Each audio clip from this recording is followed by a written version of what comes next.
महाराष्ट्रातलं एकमेव pollution free hill station म्हणजे माथेरान व पावसाळ्यात माथेरान म्हणलं की आपल्या समोर येते ही टॉय ट्रेन, जंगल ट्रॅक, चारही बाजूला धुकं व या घनदाट जंगलामध्ये असलेले हे 36 पॉइंट हे सर्व आपण या माथेरानच्या सिरीजमध्ये पाहणार आहोत.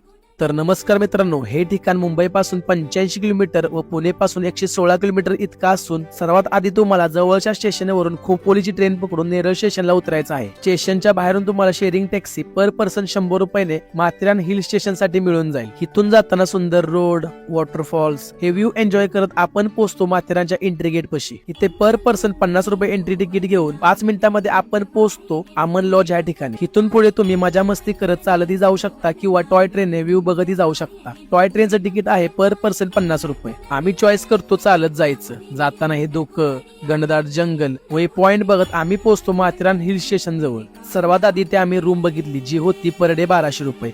इथे आम्ही बॅग ठेवून फ्रेश होऊन जेवण करून माथेरानचे पॉइंट एक्सप्लोर करायला निघालो. सुरुवातीला आम्ही मार्केटमध्ये असलेले हे श्रीराम मंदिराचे दर्शन घेऊन पुढे या बोर्डवरचे 4 पॉइंट पाहायला निघालो. जाताना हे धुकं, घनदाट जंगल आणि ह्यामधून गेलेली ही वाट हे पाहून आपण पोहोचतो शॉर्लेट लेक जवळ. या ठिकाणी खूप लोक पाण्यामध्ये मजा मस्ती करत फोटो व्हिडिओ काढत असतात. इथे थोडं थांबून पुढे पिसरनाथ मंदिराचे दर्शन घेऊन आपण येतो लॉर्ड पॉइंट पाशी. धुकं जास्त प्रमाणात असल्यामुळे सगळे पॉइंट या धोक्यामध्ये हाईड झाले होते. इथे जास्त वेळ न घालवता आम्ही पोहोचतो इको पॉइंट जवळ. इथे आल्यावरती पण सेम तीच कंडिशन असल्यामुळे आम्ही या धोक्यामध्येच फोटो व्हिडिओ काढत मजा मस्ती करत हा दिवस घालवतो. व दुसऱ्या दिवशी माथेरानमध्ये आम्हाला अशी लोक व अशा खतरनाक जागा पाहायला भेटतील हा आम्ही विचारही नव्हता केला.